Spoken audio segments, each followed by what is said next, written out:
శ్రీహరి భక్త పరాధీనత. శ్రీ మహావిష్ణువు ధర్మరక్షకుడు. 3 అడుగుల నేలను యాచించి బలి నుంచి దానం స్వీకరించాక 1 అడుగుతో ఎగువ లోకాలను 2వ అడుగుతో దిగువ లోకాలను ఆక్రమించాడు. బ్రహ్మాండం కంపించిపోయింది. విష్ణువుకు జాలి కలిగింది.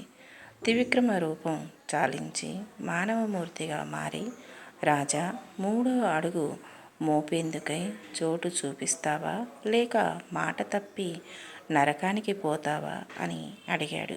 అప్పుడు బలిచక్రవర్తి తన తలను చూపించాడు. ఈ ఆయువు, ఐశ్వర్యం, రాజభోగాలు ఏవీ శాశ్వతం కావు. అందుకే మా తాత ప్రహ్లాదుడు నిన్ను సేవించి ధన్యుడయ్యాడు అన్నాడు. అక్కడితో ఆగలేదు. నీ అంతటివాడు నా దగ్గరకు యాచకుడిగా రావటం నేను చేసుకున్న పుణ్యం అన్నాడు. అంటే శ్రీహరి చేయి నా చేతికన్నా కిందిది అనే భావనలో అహంకారావేశంతో ఇంకా బలిని విడిచిపెట్టలేదన్నమాట. అది శ్రీహరి పాదస్పర్శతో కానీ పూర్తిగా తొలగిపోదు. కాబట్టి వామనుడు బలి తలపై తన పాదం మోపి ఆ మోహాన్ని సైతం నిర్మూలించాడు. బలిని పునీతులను చేశాడు. ఇంతలో బలిచక్రవర్తి భార్య వింధ్యావళి కన్నీరు మున్నీరుగా విలపిస్తూ వచ్చింది. పరమ యోగ్యురాలైన ఆమె ఈ సన్నివేశం చూసి చలించిపోయింది.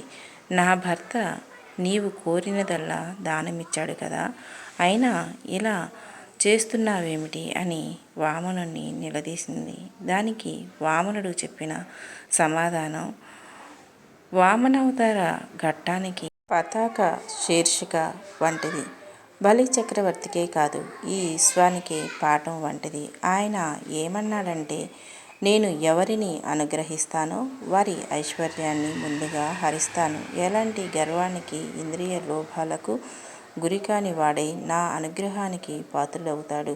నీ భర్త ఎంతో పుణ్యాత్ముడు, అందుకే నేను అనుగ్రహించాను. ఇకపై అతడికి ఏ దుఃఖము అంటదు.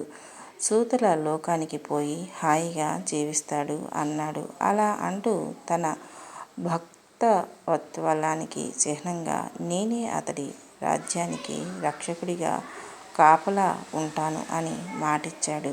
ఇచ్చిన ప్రకారం లోకాలను కాచే శ్రీహరి బలి ఇంటికి కాపలా కాచాడు. అది శ్రీహరి భక్తపరాధీనతకు ప్రగాఢ సాక్ష్యం.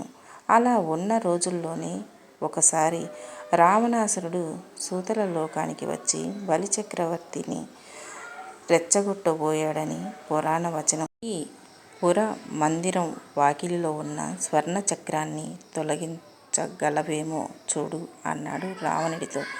దాన్ని కదపటం రావణుడి వల్ల కాలేదు.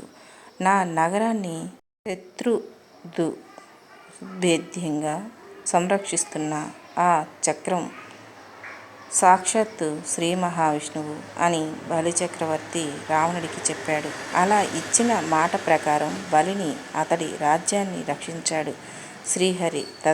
తదనంతరం సౌవర్ణిమన్వంతరంలో ఇంద్రపదవికి తగిన అర్హత చేకూరేలా బలిచక్రవర్తిని పుణ్యకార్యాలకు ప్రేరేపించాడు.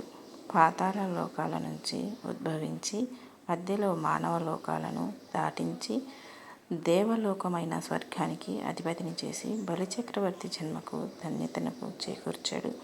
ఇది వామనమూర్తి అసలు కథ. రేపు వామన జయంతి.